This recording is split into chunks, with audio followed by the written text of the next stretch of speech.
Assalamualaikum warahmatullahi wabarakatuh. Alhamdulillahirabbil alamin. Hamdan katsiran thayyiban mubarakan fi kulli hal.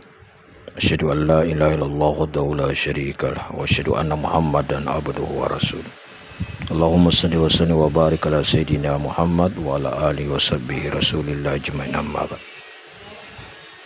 Anak didikku sekalian, paket A daripada Yayasan Rahmatul Ihsan Tiban Sekupang. Bersyukur kita kepada Allah Subhanahu wa taala pada hari ini, hari Ahad, tanggal 7 Januari 2024. Allah masih memberikan kita kesehatan dan kesempatan untuk melaksanakan pembelajaran daring pada hari ini. Salawat dan teriring serang kembali kita kirimkan kepada junjungan kita Nabi besar Muhammad sallallahu alaihi wasallam. Allahumma shalli ala sayyidina Muhammad wa ala ali sayyidina Muhammad. Dalam pertemuan pertama semester genap ini di tahun 2024, materi kita yakni tentang perilaku terpuji.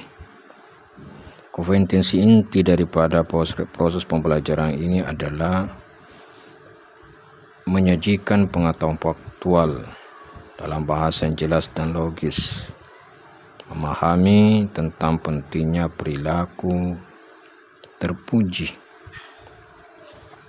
Kompetensi dasar adalah meyakini pentingnya kerjasama, saling tolong-menolong sebagai cerminan iman.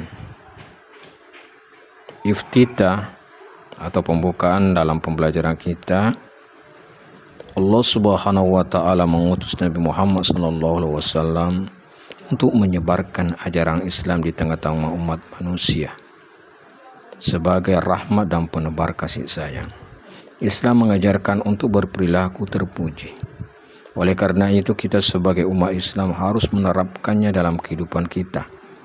Beberapa perilaku terpuji itu diantaranya perilaku kerjasama, tolong-menolong dan sebagainya. Kerjasama. Manusia adalah makhluk sosial, artinya kita membutuhkan orang lain dalam memenuhi kebutuhan hidup. Contohnya dalam memenuhi kebutuhan pangan, kita perlu orang yang menanam padi, kita perlu orang yang menggilingnya menjadi beras, dan kita butuh orang memasaknya menjadi nasi, baru bisa kita makan. Tentu saja kita tidak bisa melakukan sendiri, termasuk dengan kebutuhan-kebutuhan yang lain. Manusia tidak dapat hidup sendiri. Ya, inilah pentingnya kita kerjasama. Kerjasama adalah kegiatan yang dilakukan oleh beberapa orang untuk mencapai suatu tujuan. Pekerjaan yang dilakukan bersama-sama akan dapat selesai. Apa manfaat kerjasama? Antara lain, yang pertama, dapat membuat pekerjaan menjadi lebih ringan.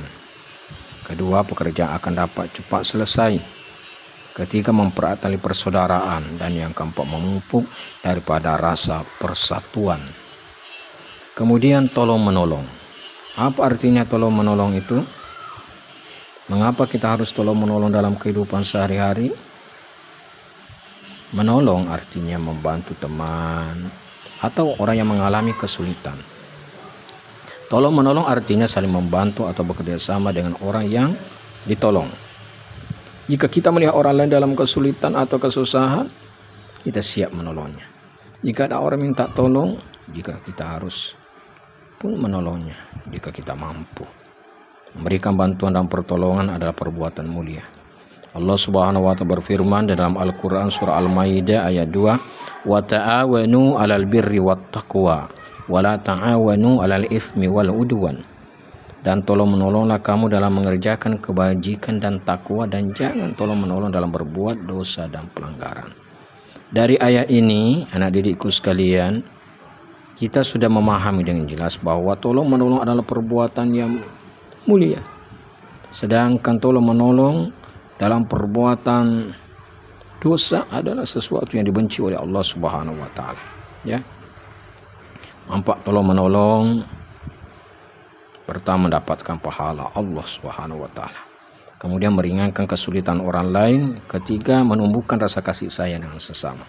Nah, itulah hal-hal anak didikku sekalian perlu pahami. Kesimpulannya adalah manusia tidak dapat hidup sendiri tanpa bantuan manusia lain. Itulah disebut sebagai makhluk sosial. Kemudian kerjasama adalah kegiatan yang dilakukan oleh beberapa orang untuk mencapai tujuan bersama. Yang ketiga, kerjasama memiliki banyak manfaat, diantaranya pekerjaan cepat selesai, dapat mempererat tali persaudaraan. Tolong menolong artinya saling membantu antar sesama. Dan yang terakhir, tolong menolong memiliki banyak manfaat, ya. Manfaat yang pertama adalah mendapatkan pahala dan lain sebagainya. Inilah mungkin proses pembelajaran daring yang Bapak dapat sampaikan dalam pertemuan ini. Sebelum Bapak mengakhiri, Bapak akan memberikan tugas seperti biasanya. Nanti tugasnya dikirim ke WA Umi atau kepada Ustaz, ya, 082172427258. Ya, ayo menjawab pertanyaan berikut dengan benar. Ditulis. Soal yang pertama, apakah bentuk tolong menolong yang dianjurkan? Yang kedua, sebutkan contoh tolong menolong yang dilarang. Yang ketiga, apa manfaat belajar kelompok? Yang keempat, sebutkan contoh kerjasama di lingkungan masyarakat. Dan yang kelima, bolehkah kita menolong orang lain agar mendapatkan pujian? Jelaskan alasannya. Nah, demikian, semoga bisa dilaksanakan tugas ini dan semuanya sehat, sukses selalu, berkah dalam proses pembelajaran kita. Demikian Bapak akhiri. Wabillahi taufiq wal hidayah wa ridha wal inayah. Wassalamualaikum.